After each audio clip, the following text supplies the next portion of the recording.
काली देह में एक कालिया नाग रहता है। उसके बारे में जब से ठाकुर जी को पता चला, भगवान बड़े चिंतित रहने लगे। एक दिन ठाकुर जी ने विचार किया और सोचा कि कालिया नाग को कैसे भगाऊं मैं। भगाने में कोई दिक्कत नहीं है, पर हमारे साथ में जो बलराम जी रहते हैं ये भी तो शेष नाग हैं। अब नाग के आगे दूसरे नाग को मारेंगे तो ये तो बुरा मान जाएंगे। तो ऐसा कुछ किया जाए कि एक दिन बलराम जी हमारे साथ खेलने नहीं जाए वन में, तो ये काम हो सकता है। तभी एक धेनुकासुर नाम का एक दैत्य था, वो गधे के रूप में था। ग्वाल बालों ने जाकर के ठाकुर जी से शिकायत करी, बोले लाला एक धेनुकासुर नाम को दैत्य है, वो हमको फल ना खान दे बन में ते, तू वाकू मार दे। ठाकुर जी बोले सबरे राक्षसन को मारवे को ठेका मैंने लियो है, जे बलराम दादा कछु करे ना पड़ो पड़ो पूरे दिन बैठो रे, या तो मरवाओ एक आधे। दाऊ दादा उठ के बैठ गए, बोले अरे हम कोई कम है का, लाला तू आराम कर, हम जा रहे हैं आज। ठाकुर जी ने अपने चेला भेज दिए दो संग में, बोले सुनो बलराम जी राक्षस को मारने के बाद में सोचेंगे जैसे मेरी जय जयकार होती है, जैसे मेरी आरती होती है, वैसे इनकी भी हो, पर तुम ऐसा होने मत देना। मैं किसी भी राक्षस को मारता हूं तो सब जगह हल्ला जे मच जाए कि भैया राक्षस मार दियो लाला ने, लेकिन आज जब ये मार के आवे तो यो मत कहियो धेनुकासुर राक्षस मारो, बल्कि सबको ब्रजवासी को जाके ये बता दियो, बोले दाऊ दादा ने तो गधा मारो। ठाकुर जी बड़े चतुर हैं हमारे। था तो वो असुरी, था तो वो राक्षसी, और महाराज बलराम जी ने बड़ी मशक्कत करके उसको मारा। बलराम जी बोले अब हमारी भी पूजा होएगी, सब ब्रजमंडल में हमारी जय जयकार होएगी, सब हम पे पुष्प बरसाएंगे। मधुमंगल श्रीदामा ये दो ठाकुर जी ने भेजे, अरे दाऊ दादा की जय हो, अरे हमारे कन्हैया ने इतना बड़ो राक्षस तो कभी ना मारो जितना बड़ो दाऊ दादा ने मारो है। दाऊ दादा बोले सुन तुम दोनों एक काम करो, मुंह से पहले दौड़ के चले जाओ, पूरे वृंदावन में खबर फैला दो, गोपियां अटारी पे आ जाएंगी, मैया यशोदा थाल लेकर के और दीप लेके आवेगी, मेरी आरती उतारेगी, सब मेरी जय जयकार करेंगे, लेकिन कोई तो यूं मत कहियो मैंने कहिए कि ऐसो कह दो, तुम बस जाके हल्ला कर दो पूरे वृंदावन में। मधुमंगल श्रीदामा बोले जो आ गया। मधुमंगल श्रीदामा दौड़ करके पहले ही वृंदावन में पहुंच गए और सबसे जाकर के कहें दाऊ दादा ने गधा मार दियो, आज दाऊ दादा ने गधा मारो है। अरे भैया देखो दाऊ दादा कोई ना मिलो तो गधा है मारी आए, बेचारे निर्दोष जीव है मारी आए।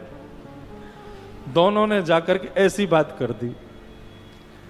अब जैसे ही दाऊ दादा आए, दाऊ दादा के मन में तो थी बहुत सम्मान होएगा, लेकिन यहां तो सब अपना मुंह बंद करें और जोर जोर से हंसें। दाऊ दादा बोले आप लोग सब हंस क्यों रहे हो? बोले दाऊ दादा तुम्हें कोई और ना मिलो, कन्हैया की होड़ कर रहे हो हैं, राक्षस तो मारो ना गए हो, एक बार मारे आए, गधाए मारे आए हो तुम तो। दाऊ दादा बोले तुमसे कौन ने कही गधा? अरे वो गधा हो लेकिन वो राक्षस। बोले हमें सब पता हो, बात मत बनाओ, गधाए मारे। अरे राम राम राम, बता निर्दोष जीव मार दियो। दाऊ दादा को बड़ा गुस्सा आयो। दाऊ दादा ने जैसे ठाकुर जी की ओर देखी, ठाकुर जी चौकड़ी मार मार के हंस रहे हैं। बोले जरूर लाला तेरी करतूत होगी जे। ठाकुर जी कहें क्षमा कर दो। बोले ना है लाला, या की क्षमा नहीं मिलेगी, तेने मेरा अपमान करवाया। सुन ले मेरी बात, कल ते तू अपने सखान के संग अलग जा, हम अलग जाएंगे, ना खेलूंगा तेरे संग में। बोलो वृंदावन बिहारी लाल की जय। दाऊ दादा बोले कल ते लाला मैं अलग रहूंगा, तू अलग रहे। ठाकुर जी चाहते तो 2 मिनट में मना लेते, सब बात राजी कर लेते, लेकिन ठाकुर जी बोले एक ही दिन ही अलग रहना, बस फिर तो मैं परसों तो मना लूंगा। और दाऊ दादा आज ठाकुर जी के साथ खेलवे नहीं गए। ठाकुर जी ग्वाल बालन के संग गए, मधुमंगल की गेंद सो खेल रहे। ठाकुर जी ने मधुमंगल ने पहले बड़ी मुश्किल से तो अपनी गेंद दी, ठाकुर जी ने वो गेंद काली देह में फेंक दी। अब मधुमंगल रोने लगो कि मुंह को तो वही गेंद चाहिए। ठाकुर जी बोले देख ले मैं कूद जाऊंगा देह में। बोले अरे जा तू बात बनावे, या मैं कौन कूदेगो, या मैं कालिया नाग रे। अरे या के ऊपर से पक्षी भी निकल जाए तो वो पक्षी भी मर जाए, क्योंकि विष की इतने भाप उठे। ठाकुर जी बोले देख ले तुम, वो तो जिद मत कर, मैं कूद जाऊंगा। बोले ना, वो तो वही गेंद चाहिए। और लाला तू तो बात बना रहा हो, तू ना कूदेगो। ठाकुर जी इतने तो कदम पर चढ़ गए। तब मधुमंगल बोला अरे ना ना लाला, मुंह को गेंद ना चाहिए। इतने में तो ठाकुर जी काली देह में कूद गए। जैसे ही ठाकुर जी कूदे, वहां नंद भवन में यशोदा मैया के मानो हृदय को बहुत जोर से झटका लगा हो। सांस फूलने लगी यशोदा मैया की। मैया को ऐसा लगो कि पतो ना कछु ऐसा क्यों लग रहा हो कि कहीं कोई गड़बड़ तो ना है। ग्वाल बाल सब हैरान है गए, बोले लाला काली देह में कूद गयो, लाला काली देह में कूद गयो। दौड़ करके यशोदा मैया के पास गए, मैया से जाके कही मैया हमें क्षमा कर दियो, आज क्रीड़ा करते करते लाला ने हमारी बात ना मानी और वो काली देह में कूद गयो। यशोदा मैया तो वहीं मूर्छित हो गई। बोले अरे तुम ग्वाल बालन के संग यहां मारे भेजू मैं, काली देह में कैसे कूद? वाक के ऊपर से कोई पंक्षी भी चलो जाए तो वो वाक की विष की भाप से मर जाए, और लाला कूद गए वहां में। सब ब्रजवासी दौड़ करके पहुंचे। यहां ठाकुर जी भीतर पहुंचे। भीतर जैसे गए, नाग पत्नियों ने ठाकुर जी को देख लिया।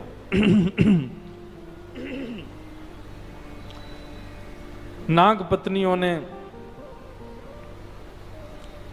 ठाकुर जी के रूप को देख करके, सौंदर्य को देख करके वो पहचान गई कि सामान्य नहीं है, नहीं तो अभी तक तो मृत्यु हो जाती। उन्होंने कहा बालक देखो, हमारे पति बहुत क्रूर हैं, अगर उनको पता चल गया तुम यहां आए हो, तुमको जीवित नहीं छोड़ेंगे। हम तुमसे प्रार्थना कर रही हैं यहीं से वापस लौट जाओ। ठाकुर जी बोले तुम्हारे पति से मिलवे ही तो आए हैं हम। नाग पत्नियां बोली तुम हो कौन, अभी तक तुम जीवित कैसे हो, इतने विषैले जल में तुम कैसे बैठे हो? ठाकुर जी बोले सब पता चल जाएगी, ये बताओ तुम्हारा पति कहां है? नाग पत्नियां बोली इतनी जोर से मत बोलो, उठ जाएंगे वो। ठाकुर जी ने इतने में ही देखो दूर कालिया नाग सो रहा है। भगवान दौड़ करके गए और सीधे उसके फन पर एक लात मारी।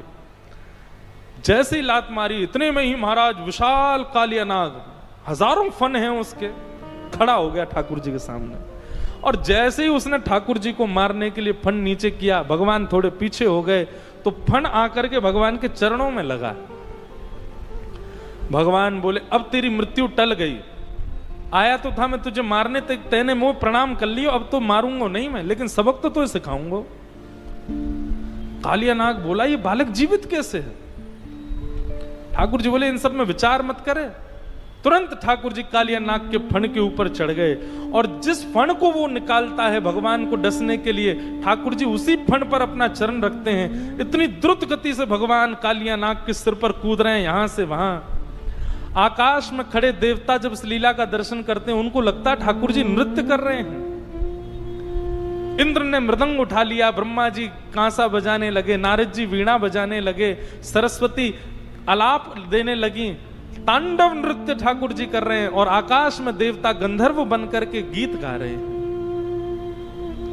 ऐसा सुंदर रूप ठाकुर जी ने पूंछ पकड़ ली कालिया नाग की, और इतनी द्रुत गति से कालिया नाग के फण पर नृत्य कर रहे हैं ठाकुर जी। एक एक फण से रक्त निकलने लगा कालिया नाग के, लेकिन कालिया नाग अपना स्वभाव नहीं छोड़ रहा है, भगवान को फिर भी डसने का प्रयास करता है। तब सामने नाग पत्नियां आकर के हाथ जोड़ के खड़ी हो जाती हैं, और तब नाग पत्नियों ने यहां पर स्तुति गाई। मुझे जो याद है, लगभग मैं 7 वर्ष बाद इस प्रसंग को कह रहा हूं आज। बहुत सुंदर प्रसंग है। नाग पत्नियां कहती हैं कि न्यायो हि दंडः कृत किल विशेषमिन् स्वावतारा खल निग्रहाय रिपो सुतानामपि तुल्य दृष्टे धत्से दमं फलमेवानुशासम्।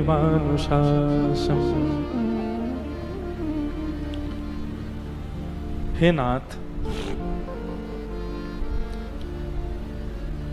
निश्चित ही हमारे पति ने कोई पुण्य किया होगा।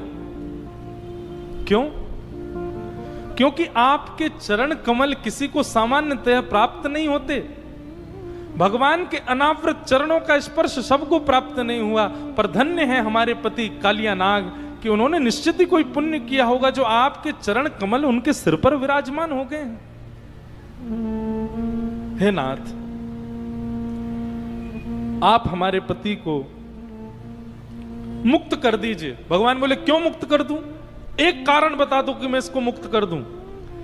तब यहां पर नाग पत्नियों ने कितनी चतुर बात कही। बोले कि भगवान, व्यक्ति की मृत्यु काम, क्रोध, लोभ, ईर्षा, द्वेष, अभिनिवेश, अहंता, ममता, चिंता आदि आदि विषयों में पढ़कर के होती है। और जब व्यक्ति मर जाता है तो सब चर्चा करते हैं, अरे वो क्यों मर गया? अरे क्या उसके सिर पर तो काम मंडरा रहा था। लोग चर्चा करते हैं वो क्यों मर गया? उसके सिर पे तो पुत्र का मोह मंडरा रहा था, वो क्यों मर गया? बोले उसके तो चित्त में व्यापार की बड़ी चिंता मंडरा रही थी। कल को लोग पूछेंगे कालिया नाग कैसे मर गया, तो सब कहेंगे उसके सिर पर कृष्ण मंडरा रहे थे। इसका मतलब श्री कृष्ण जिसके सिर पर विराजमान हो उसकी मृत्यु नहीं होनी चाहिए। नाथ, हम तो आपकी भलाई के लिए कह रहे हैं, हमारे पति को छोड़ दो। भगवान बोले हे नाग पत्नियों, मैं तुम्हारी इस भाव से रीझ गया हूं। तुम्हारा जो ये भाव है, इसके कारण इसको नहीं छोड़ रहा हूं, मैं तुम्हारे कारण छोड़ूंगा। तब नाग पत्नियों ने ये श्लोक भागवत में 3 बार आता है। गोपियां कहती हैं, नाग पत्नियां कहती हैं कि न नाक पृष्ठम न च पारमेष्ठम न सार्वभौमम न रसाधिपत्यम न योग सिद्धे पुनर्भवम वा वांछन्ति यत्पादरज प्रपन्ना। हे नाथ, हमें अब कुछ नहीं चाहिए, बस हमको एक वरदान दे दीजिए। क्या? हम में और हमारे आने वाले जितने भी वंश के नाग हों, सबके फण पर आपके ये चरण चिन्ह सदा बने रहे, बस और कुछ नहीं चाहिए।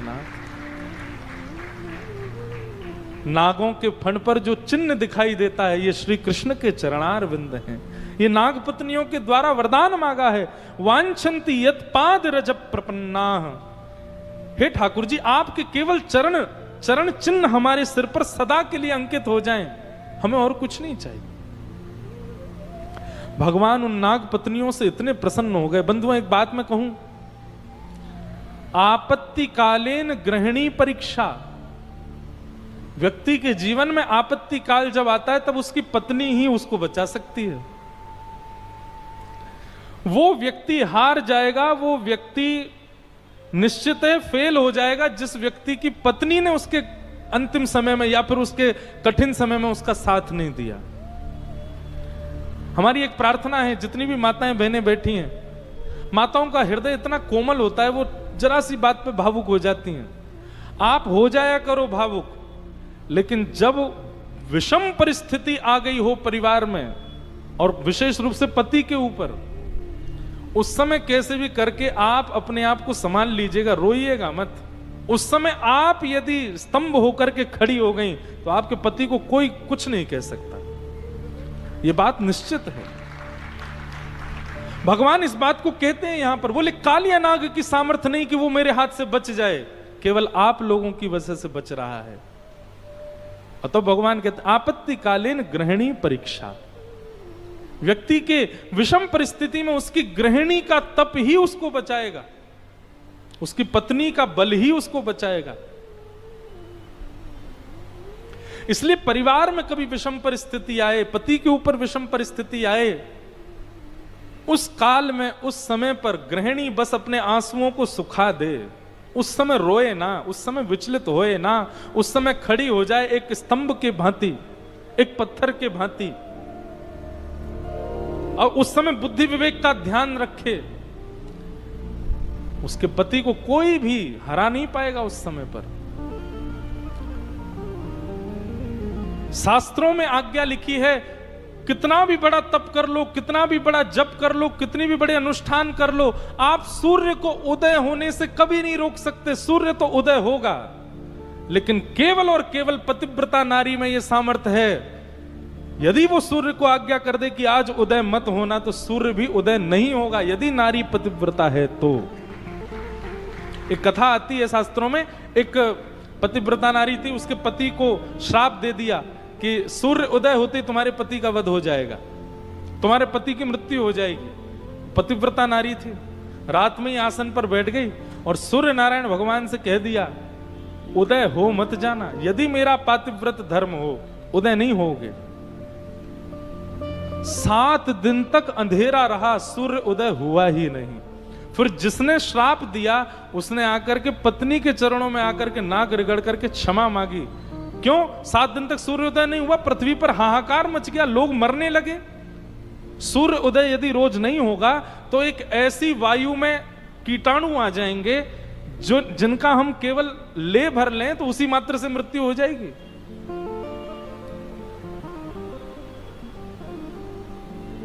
जाकर के पतिव्रता नारी के चरणों में कहा और कहा कि अपना श्राप वापस लो, पहले कि मेरे पति मरेंगे सूर्योदय होते। उसने अपना श्राप वापस लिया, तब पतिव्रता नारी ने आज्ञा की, सूर्यदेव आप उदित हो जाओ, तब सूर्य उदय हुए। किसी भी जब तप तपस्या में इतनी सामर्थ्य नहीं वो सूर्य को रोक सके, केवल पतिव्रता नारी में ये सामर्थ्य है। हम लोग इसको वो समझते ही नहीं। आज मुझे कोई व्यक्ति कह रहा था, महाराज जी आप थोड़ा इस बात पर प्रकाश डालो।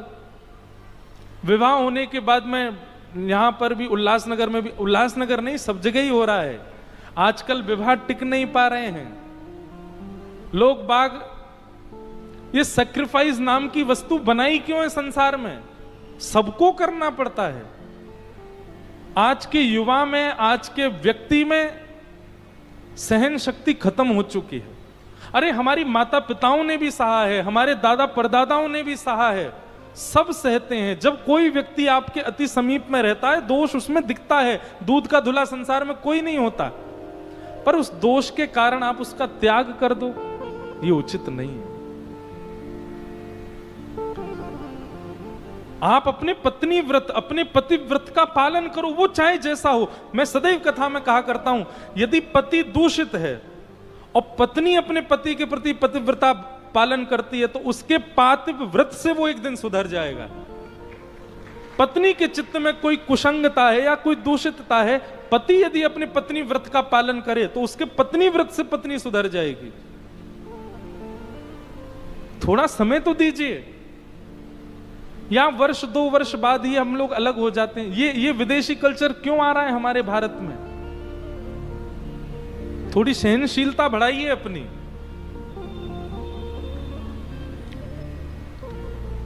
और माफ कीजिएगा, जो पत्नी व्रत और जो पतिव्रत, इन 2 बातों का पालन करता है, वो व्यक्ति नाम जप नहीं करे, वो व्यक्ति तपस्या ना करे, वो व्यक्ति व्रत ना करे, उसको तप जप और व्रत करने वाले से ज्यादा पुण्य प्राप्त होगा जो पत्नी व्रत और पतिव्रत का पालन करता है। पत्नी व्रत पतिव्रत क्या है, ज्यादा इसकी व्याख्या की आवश्यकता नहीं। केवल विवाह के पश्चात जो मेरे पति हैं, ये जैसे हैं, जो भी हैं, कहीं कुछ भी हैं, मेरे हैं बस। इसके अतिरिक्त मेरा भाव कहीं और जा नहीं सकता। और अगर ये दूषित भी हैं तो मेरा कर्तव्य है इनको सही करना। यही है पत्नी व्रत पतिव्रत। भगवान ने स्पष्ट कर दिया, बोले हे नाग पत्नियों, तुम्हारे पति में तो इतना बल नहीं कि वो मेरे हाथ से बच के भाग सके, लेकिन तुम्हारे पातिव्रत धर्म की वजह से मैं इसको मुक्त करता हूं। कालिया नाग को भगवान ने आज्ञा कर दी, बोले शुक्र मनाओ, तुम्हारी पत्नियां अच्छी हैं इसलिए तुम बच गए हो। तुम्हें मृत्यु तो नहीं दे रहा हूं, लेकिन जाओ यमुना जी छोड़ करके चले जाओ। और कालिया नाग यमुना जी का त्याग करके वहां से प्रभाषित क्षेत्र की ओर चला गया। बोलो भक्त वत्सल भगवान की जय। ब्रजमंडल में 2 बार आग लगी, दोनों बार भगवान पी गए। एक बार सबके सामने पी गए और एक बार बिना दिखाए पी गए। जिस दिन दिखा करके पिया, भगवान ने तुरंत सबके नेत्रों में माया डाल दी, मतलब सब भूल गए कि ठाकुर जी ने अग्नि का पान किया है। आगे भागवत में वेणु गीत आता है, अभी कुछ दिन पहले जयपुर में 3 दिन का प्रसंग था, वहां वेणु गीत पर हमने चर्चा की थी, बहुत सुंदर प्रसंग है।